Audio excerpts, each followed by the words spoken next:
Hello developers, I am Yashasvi and this is day 2 of learning web development in public. आज हम सीखेंगे debouncing के बारे में। क्या हमने कभी नोटिस किया है किसी शॉपिंग वेबसाइट पे लाइक Amazon, फ्लिपकार्ट पे कोई प्रोडक्ट सर्च करते हैं तो हम उसको कैसे लिखते हैं? जैसे लैपटॉप, बैग्स, राइट?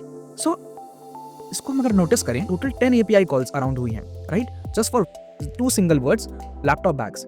और अगर हम नोटिस करें तो यूजर का इंटेंशन तो LAPTO को सर्च करने को तो था नहीं। It was about searching laptop, bags, right? This is where debouncing comes into play. So debouncing क्या चीज है कि जहां पे हम rather than searching LAPTOP single हम वहां पे बैच कर सकते हैं, राइट? पहले क्या कर सकते हैं, यूजर को टाइप करने देते हैं जितना वो टाइप कर सकता है। वंस ही स्टॉप हमें पता चल जाता है कि यूजर ने जितना उसने लिख दिया है उसको बैच बना के हम सेंड कर सकते हैं। Rather than doing successively calls, हम यूजर को करने देते हैं टाइप एक इंटरवल पे। फॉर एग्जाम्पल 1 सेकंड बाद जब यूजर अपना टाइप कर लेता है, जैसे ही 1 सेकंड उसके बाद खत्म होते हैं, इनएक्टिविटी होती है, यूजर छोड़ देता टाइप करना, हम उसको सर्च कर सकते हैं पूरे वर्ड लैपटॉप को। ठीक है, let me demonstrate. So let me reset, let me turn on the debouncing mode now. For example अब मैं सर्च करता हूँ लैपटॉप बैग्स में, LAPTOP, देखा? सो हुआ क्या कि सिस्टम ने वेट किया जब तक मैं टाइप कर रहा हूँ, उसने कोई एक्शन नहीं लिया। और जैसे ही 1 सेकंड बीते, जब मैं रुका, अपने हाथ को छोड़ा, 1 सेकंड रुक हो गए, तुरंत ही उसने लैपटॉप को सर्च कर दिया, राइट? फॉर एग्जाम्पल अभी मैं और लिखता हूँ BAGS, ऐसा लिखा, या under 1000 rupee, right? Can you see? So rather than doing hundreds of API calls for particular LAPTOP, it does on a complete sentence जो हमारा इंटेंट चाहते हैं, जो हमारा यूजर का इंटेंट है। So this is what debouncing is. इसका फायदा क्या है? इसके फायदे 3-4 है। पहला, आपने देखा कि हम rather than doing hundreds of API call, हम सिर्फ 3 या 4 API कॉल कर रहे हैं, तो परफॉर्मेंस हमारे सर्वर पे कम लोड आएगा। सेकेंडली, अगर हमारी API कॉल्स काफी एक्सपेंसिव हैं, 3 API कॉल करने में हमारा जो कॉस्ट है वो भी कम हो गया, करेक्ट? और रिसोर्स भी कम लगेंगे। और थर्डली, यूजर एक्सपीरियंस। तो rather than showing the user कि देखो आपने LAPT इसका रिकमेंडेशन देने से अच्छा हम उसको कंप्लीट लैपटॉप का रिकमेंडेशन दे सकते हैं, जो ज्यादा मीनिंगफुल है और ज्यादा इंटेंशनल है। The UI will also be performant.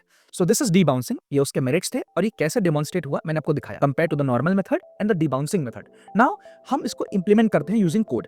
Okay, so what I have seen is, जब हम डीबाउंसिंग इंप्लीमेंट करते हैं, देयर आर 3 to 4 थिंग्स जहां पे हम फंस जाते हैं। अगर हमें इसका पहले से नहीं पता होता है तो हम एकदम उलझ से जाते हैं, हम फिर कोड याद करने लग जाते हैं डीबाउंसिंग का, और फिर जो हमें हेल्पफुल नहीं होता ना हमारे इंटरव्यूज के लिए ना हमारे रियल वर्ल्ड एप्लीकेशंस के लिए। सो पहले वो 3-4 चीजें हम कॉन्सेप्ट्स क्लियर करते हैं, then we will go to the debouncing function. Okay, so सबसे पहले हम समझेंगे रेस्ट ऑपरेटर के बारे में।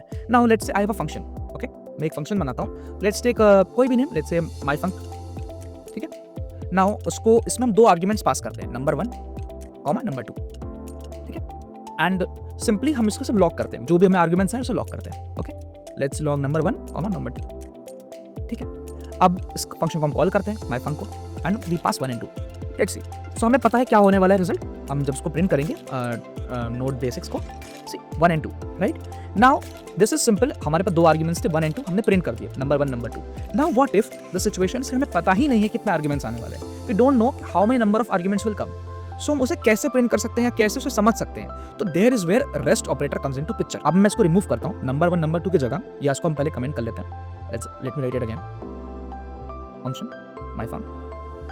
ठीक है, तो rather than saying it number 1 number 2, हम उसको जेनेरिक सा नाम दे देते हैं आर्क्स, या कुछ भी रख सकते हैं, फॉर एग्जांपल कुछ भी, right? Now and we can use rest operator, वो है 3 डॉट्स। इसे हम स्प्रेड ऑपरेटर भी कहते हैं, बट क्योंकि हम यहाँ पे फंक्शन में एज आर्गुमेंट पास कर रहे हैं तो इसे हम रेस्ट बोलेंगे, रेस्ट ऑपरेटर। अब हम लॉक करते हैं इस कुछ भी को, अभी हम 1 और 2 पास करके देखते हैं क्या होता है। लेट्स पास, सी, तो हमने ये नहीं बताया कि हमारे पास कितने आर्गुमेंट्स आने वाले हैं, हमने बस बताया कि कुछ भी करके जेनेरिक चीज है और कुछ भी को बस प्रिंट कर दो, राइट? तो 1, 2 हमें मिल गया। तो रेस्ट ऑपरेटर करता क्या है कि अगर हमें ये नहीं पता कि कितने नंबर ऑफ आर्गुमेंट्स आने वाले, meaning indefinite number of arguments हैं, रेस्ट ऑपरेटर उनको एक एरे बना के हमें दे देता है। तो अभी हमने देखा कि अगर हमें जावास्क्रिप्ट के अंदर कोई भी ऐसा फंक्शन को शेड्यूल करना हो कि वो कुछ समय के बाद चले, मतलब एग्जीक्यूट हो, हम कैसे कर सकते हैं? We can do it using set time out. Okay, so we have a set time out and हम इसमें 2 चीज पास करते हैं, एक तो फंक्शन जो हमें एग्जीक्यूट करना है, तो और सेकेंडली है डिले, कि कब, मतलब कितने समय बाद उसे एग्जीक्यूट करना है। तो फॉर एग्जांपल अभी के लिए हम एक एनोनिमस फंक्शन पास करते हैं यहाँ पे, ठीक है, जहाँ पे हम सिंपली बस myfunc को ही बुलाते हैं, myfunc को ही हम लेट्स से यूज कर लेते हैं अभी के लिए। ठीक है, ये वाला 1, 2 पास करके ये हम चाहते हैं कि ये फंक्शन एग्जीक्यूट हो आफ्टर लेट्स से 2000 मिलीसेकंड्स, जो है 2 सेकंड के बराबर। Okay, so let's now use run it. See, देखा 2 सेकंड के बाद 1 and 2 प्रिंट हो गया। सो सिंपल समझा हमने कि सेट टाइम आउट हमें कोई भी फंक्शन को एग्जीक्यूट करने में हेल्प करता है गिवन इंटरवल के बाद। सो अब हम जानना चाहते हैं कि सेट टाइम आउट का रिटर्न टाइप है क्या, ठीक है, because it will help us okay in the future in when we are implementing debouncing function. Okay so let's do one thing, हम इसको वेरिएबल देते हैं कॉन्स्ट कुछ भी टाइमर दे देते हैं नाम, ठीक है, and just try to lock करके देखते हैं। Okay let's lock the timer and see what happens. So हमें मिला एक टाइम आउट ऑब्जेक्ट। एक चीज हम इसको नोटिस करेंगे, इसका एक एज केस है कि जब हम इस फंक्शन को, हम इस चीज को कंप्लीट कॉपी करते हैं, let's do it here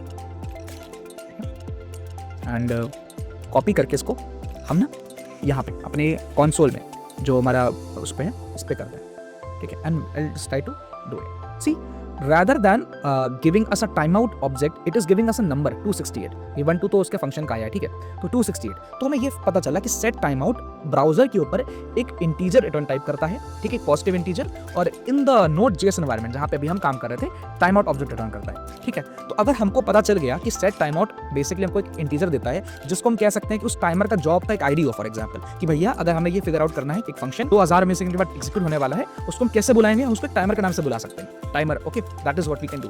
so अगर हमें पता चल गया कि उसको एक नाम भी है टाइमर का, तो हम उसको फिर कैंसिल भी कर सकते हैं उसी नाम से। Yes we can do that. For example अब मुझे ये टाइमर नहीं चलाना, मुझे ये माय फंक्शन को एग्जीक्यूट नहीं करना 2000 मिलीसेकंड के बाद, तो what I can do is I can run this function clear and time out, okay, and I can just pass a timer as an ID. Cool. Now if I run Node.js, see कोई function run नहीं हुआ, कोई 2000 millisecond के बाद कोई my function run नहीं हुआ, so we have cleared a timer.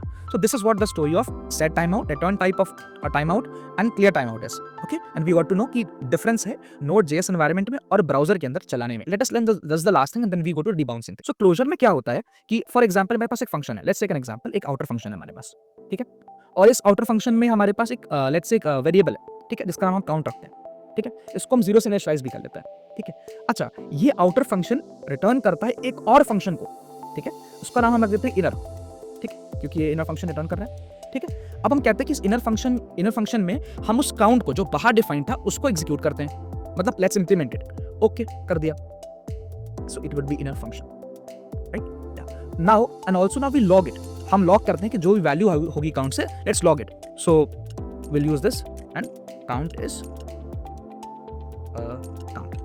cool yeah so tell me one thing कि अगर हम ऐसा करते हैं const counter is equal to outer, हम इस outer फंक्शन को कॉल करते हैं और काउंटर में से सेव करते हैं। तो जैसा हम देख रहे हैं कि outer जब फंक्शन को हम कॉल करेंगे हमको क्या रिटर्न करेगा, हमें ये इनर फंक्शन रिटर्न करेगा, ठीक है, अभी तक तो सब सही है। लेट्स डू वन थिंग, हम काउंटर को रन करते हैं, ठीक है, मतलब कॉल इन्वोकेट करते हैं, 3 बार इन्वोकेट करते हैं, ठीक, okay. So can you tell me कि क्या आउटपुट आने वाला है? Okay let's first comment all of these and let's do it।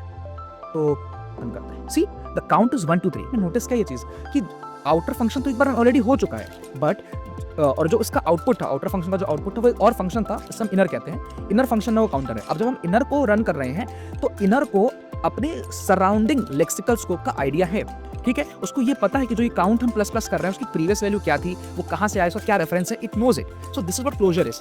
Closure वो चीज है जहाँ पे इनर फंक्शन को अपने सराउंडिंग लेक्सिकल स्कोप का पता हो, इवन इफ कि आउटर फंक्शन एग्जीक्यूट होकर निकल भी जाए तो भी इनर फंक्शन को पता है कि उसके सराउंडिंग लेक्सिकल स्कोप में क्या वैल्यूज थे और क्या वेरिएबल्स थे। So that is what closure is. Now जो भी हमने पढ़ा यहाँ पे, let's implement it in debouncing। Now debouncing will only take 2 minutes to understand।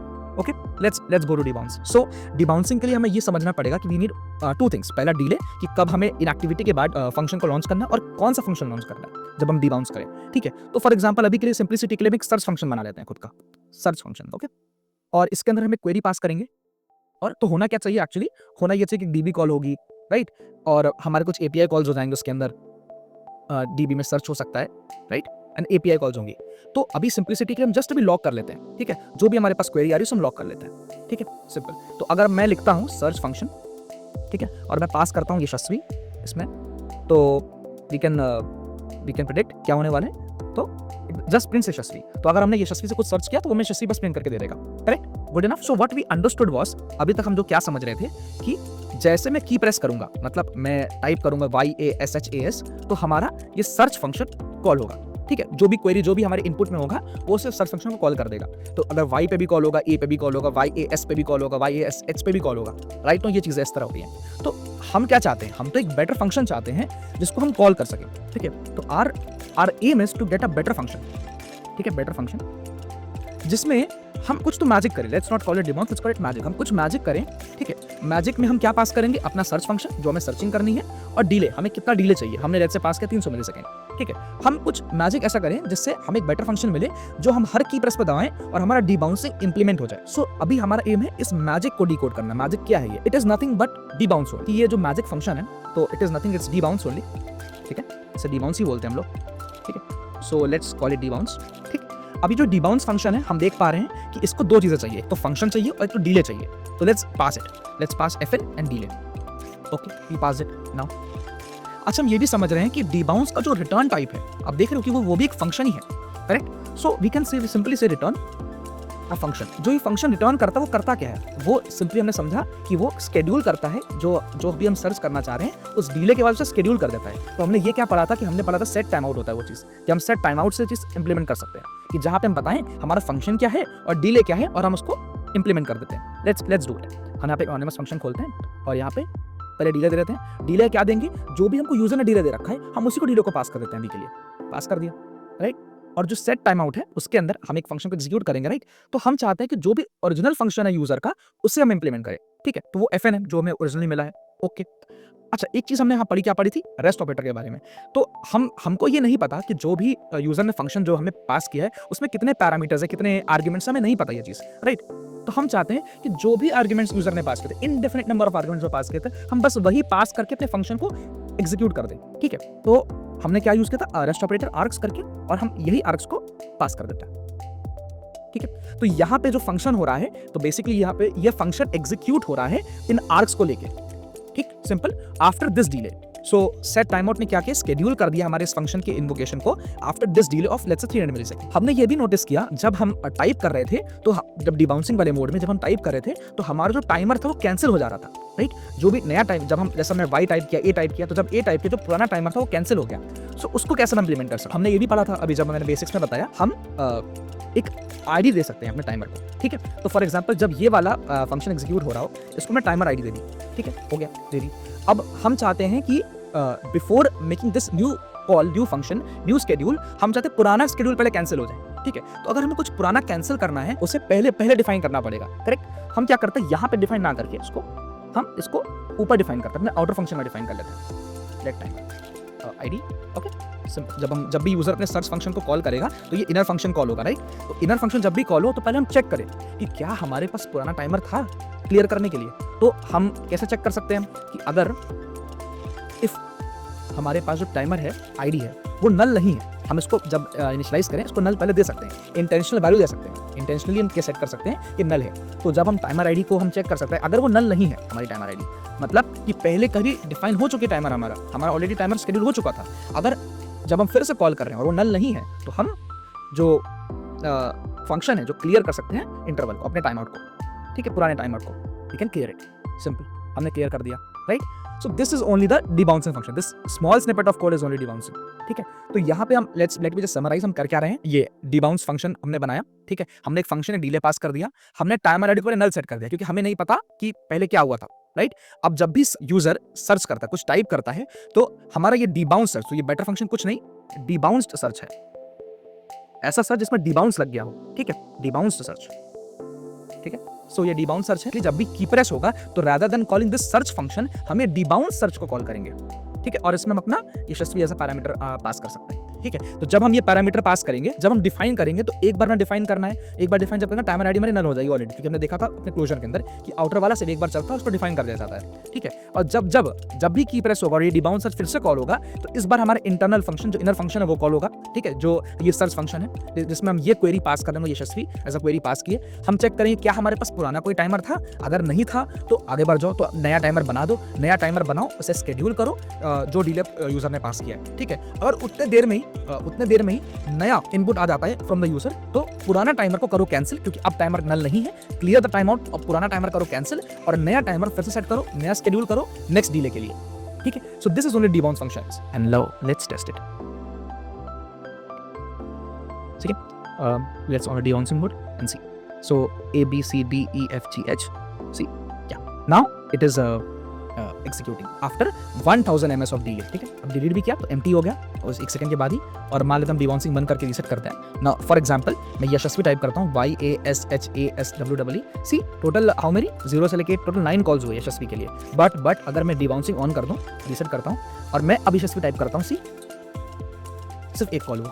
क्यों? क्योंकि मेरा इंटेंट यशस्वी टाइप करने का था, तो मेरे हाथ रुकेंगे नहीं, और जब मेरे हाथ रुकेंगे तब मेरा इंटेंट पूरा हो चुका होगा और फिर हमारा एपीआई सिस्टम को कॉल करेगा. And that is how debouncing is implemented.